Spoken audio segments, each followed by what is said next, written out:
একদিন বিকেলের দিকে তিন বন্ধু, রাজু, সুমন আর বিকাশ, গল্প করছিল।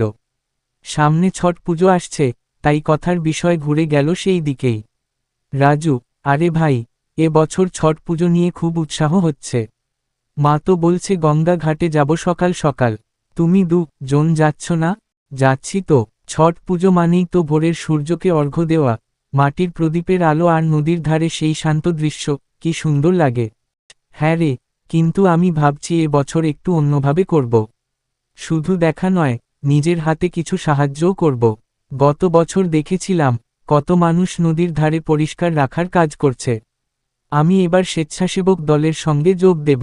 রাজু: খুব ভালো কথা বলেছিস। আমাদেরও করা উচিত। পুজো মানে শুধু আনন্দ নয়, দায়িত্ব।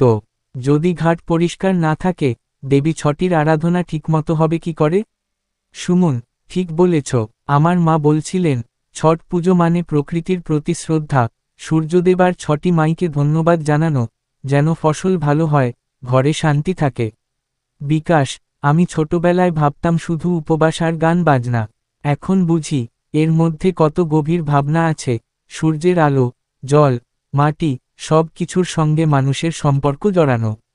রাজু: হ্যাঁ রে, সেই জন্যই তো সবাই নদীর জলে দাঁড়িয়ে অর্ঘ্য দেয়। প্রকৃতি আর ভক্তির মিলন ঘটায় এই পুজো। সুমন: চল, আমরা তিনজন মিলে ঠিক করি, এ বছর শুধু দেখতে নয়, সক্রিয়ভাবে অংশ নেব। কেউ ফুল আনবে, কেউ প্রদীপ সাজাবে, কেউ ঘাট পরিষ্কার করবে।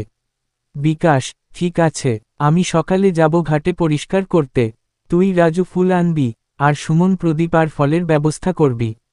রাজু: কথা পাকা। এবার আমাদের পাড়ার ছট পুজো হবে একদম অন্যরকম। তিনজন হাসতে হাসতে উঠল। সূর্য তখন অস্ত যাচ্ছে, আকাশ লালচে আলোয় রাঙা। মনে হচ্ছিল, প্রকৃতিও যেন শুনছে তাদের কথা।